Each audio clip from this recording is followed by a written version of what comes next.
Meus amigos, bom dia, boa tarde, boa noite. Uns dizem, uns não, muitos dizem, eu só creio no que Jesus afirmou. Nós só cremos no que Jesus disse e nós seguimos ao pé da letra. Mentira. Vamos dar alguns exemplos dessa afirmativa falaciosa. No Evangelho de João, capítulo 10, versículo 30, Jesus afirma, eu e o Pai somos um. Sim. Aí os falaciosos dizem, não é possível? Como é que o Deus Pai e o Deus Filho, duas pessoas, podem ser uma só? Pasmem, o que Jesus disse, eu e meu Pai somos um só poder, uma só vontade, uma só verdade, uma só justiça, um só amor, uma só misericórdia, um só poder, coeternos e consubstanciais. Então, esses que dizem que só creem no que Jesus disse, estão, na verdade, mentindo. Um outro exemplo, Evangelho de Mateus, capítulo 5, versículo 17. Jesus afirma, não penseis que eu tenha vindo revogar a lei e os profetas, pelo contrário, eu vim cumprir. Realmente, Jesus cumpriu a lei e cumpriu as profecias, porque dele estava vaticinado por Isaías e outros. Aí, os falaciosos dizem, não, nada de lei e nada de profetas, isso é Antigo Testamento, isso já foi revogado. Jesus veio trazer apenas o amor, a caridade e a compaixão. Esse negócio de profetas e lei é coisa passada. Ainda mais esses profetas que eram maltrapilhos, mal assessorados do século VIII, século VII. Então você vê que eles afirmam uma coisa, mas na verdade dizem outras. No Evangelho de Marcos, esse é um bom exemplo, capítulo 10, versículo 45. Jesus afirma, e o Filho do Homem não veio para ser servido, mas para servir, e dar a sua vida em resgate de muita gente, em redenção de muita gente. Aí eles dizem, não, Jesus não veio morrer, e se isso fosse verdade, ele não teria vindo morrer por muita gente, ele teria vindo morrer por todos, porque o nosso Jesus não faz acepção de pessoas. O nosso Jesus, se tivesse que morrer, morreria por todos nós, para todos nós sermos salvos. Pasmem, mas isso existe, as pessoas creem nisso, e as pessoas escrevem e debatem, defendendo esse ponto de vista bastante absurdo. No Evangelho de Mateus, capítulo 19, versículo 25 e 26, Jesus estava conversando com homens ricos e pobres, e um desses homens diz, Jesus, então quem pode ser salvo? Quem pode ser salvo? Aí Jesus se vira e olha nos olhos desse homem e diz, a salvação é impossível aos homens, mas o que é impossível aos homens é possível a Deus. Jesus afirma que a salvação do homem, por qualquer meio, é impossível, só sendo possível pela intervenção soberana do Espírito Santo ou dele, Jesus.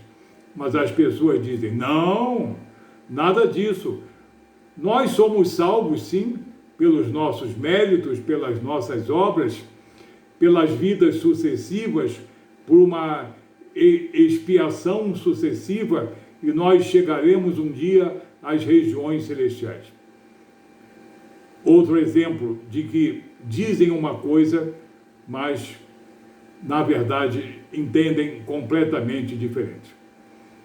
No Evangelho de João, capítulo 10, versículo 17 e 18, Jesus fala da sua morte sacrificial, da sua morte por entrega voluntária. Ele diz: eu dou a minha vida para depois a reassumir. Morte e também ressurreição. Ninguém a tira de mim, eu espontaneamente a dou. Aí dizem: não, Jesus não veio morrer, Jesus veio ensinar. E nós somos salvos pelos seus ensinamentos e não pela sua morte sacrificial. Tem alguma coisa errada aí.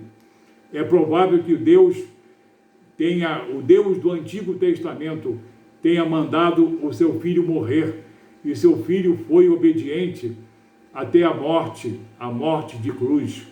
Porque o Deus do Antigo Testamento é um Deus cruel e sedento de sangue. Pasmem, não é invenção minha não, mas esse é o argumento principal daqueles que dizem crer apenas no que Jesus disse. No Evangelho de Mateus, capítulo 26, versículos 50 a 54, Jesus é preso. É preso e ele disse: eu tenho à minha disposição 12 legiões de anjos.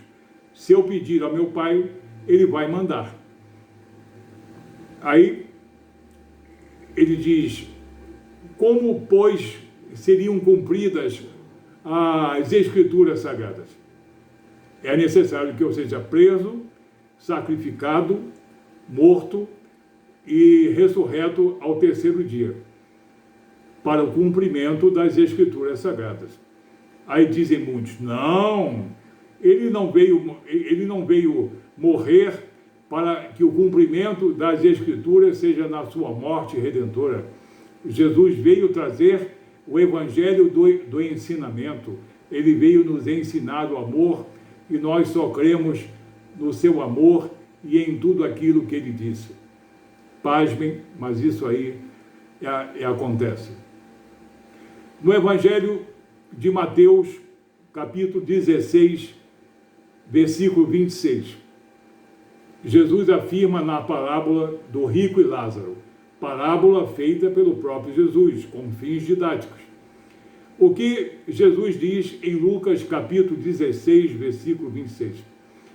Há um abismo intransponível entre o mundo dos vivos e o mundo dos mortos, de modo quem está do lado de lá não pode passar para cá. E assim também os que estão do lado de cá não podem passar para lá. Mas as pessoas dizem: não, tem alguma coisa errada, Lucas deve ter errado, isso está mal traduzido, porque nós fazemos contatos com os mortos, com os espíritos, que vêm aqui buscar consolo, ou então outros mais evoluídos vêm nos trazer ensinamento. E com essa desobediência ao que Jesus diz, tem aí a prática da necromancia e da idolatria, que nada mais é do que uma desobediência ao que Jesus disse, tentando desmentir o que o próprio Filho de Deus afirmou. É impossível o contato de vivos com mortos. E também outra passagem, no Evangelho de Lucas, capítulo 24, versículo 44. Jesus afirma aos discípulos: são essas as palavras que eu vos disse, estando ainda convosco. Era necessário que se cumprisse tudo, não em parte, tudo, o que de mim está escrito na lei de Moisés, nos profetas e nos salmos. Jesus está certo. Nós cristãos sabemos disso. Mas tem muita gente que diz que só crê no que Jesus diz e contesta isso. Não. Jesus não tem nada a ver com os salmos e as profecias e a lei. Isso é tudo passado. Os profetas eram maltrapilhos, mal assessorados do século 8, do século 7, do século 6, e Jesus do século 21 é um Jesus moderno, atualizado, lógico e também racional, que só traz o amor e a caridade e a compaixão. Pasmem, mas isso existe. No Evangelho de João, capítulo 5, versículo 22, Jesus diz: e Deus Pai a ninguém julga, mas entregou ao Filho, Jesus Cristo, todo o julgamento. Jesus é juiz, juiz de vivos e juiz de mortos, como afirma Pedro em Atos capítulo 10, versículo 42. Mas aí esses que dizem que só creem no que Jesus disse não, o nosso Jesus não julga ninguém, o nosso Jesus é amor puro, ele não faz distinção entre as pessoas. O seu amor é tão grande e ele estende o seu amor a tantas pessoas que no final todos serão salvos. Jesus é amor e fraternidade e compaixão, mas Jesus jamais vai julgar alguém. Pasmem, mas isso existe. Esses são apenas alguns exemplos de pessoas, que são muitas, não são milhares, mas são milhões, que acreditam num Jesus à la carte, num Jesus escolhido, segundo a conveniência das suas palavras ou a inconveniência das suas palavras. Não são cristãos, são homens que, no caso, querem buscar uma identidade cristã, mas não creem nem no que Jesus exerceu soberanamente e muito menos no que Jesus ensinou. Esse é apenas um exemplo para que você veja que muita gente fala em Jesus, amor, caridade e fraternidade, mas está falando de coisas mentirosas, falsas, falaciosas. Que Deus abençoe você na única verdade, em Jesus Cristo, nos profetas, nos salmos e nos santos apóstolos. Que Deus abençoe você, em nome de Jesus.